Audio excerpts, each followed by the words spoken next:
શ્રીનગરમાં આતંકીઓ સાથે સુરક્ષા દળોની અથડામણ. દાચી ગામ પાસે 3 આતંકી ઠાર. પહેલગામ હુમલામાં સામેલ 2 આતંકી ઠાર થયાનો સૂત્રોનો દાવો.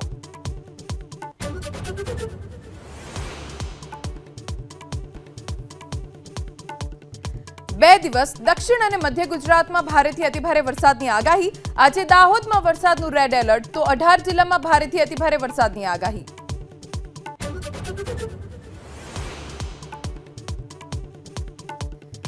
બનાસકાંઠાના ધાનેરાના ગ્રામીણ વિસ્તારમાં ભારે વરસાદથી તબાહી. જડિયાથી ભાટે પાસેના ખેતરો જળમગ્ન.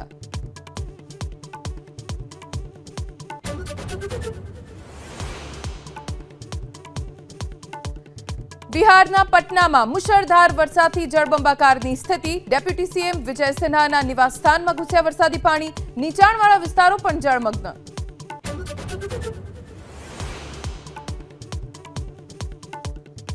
કારોબારી સપ્તાહના પ્રથમ દિવસે ભારતીય શેર માર્કેટમાં કડાકો. 580 પોઈન્ટના કડાકા સાથે સેન્સેક્સ 80,870, નિફ્ટીમાં 165 પોઈન્ટ્સનો કડાકો.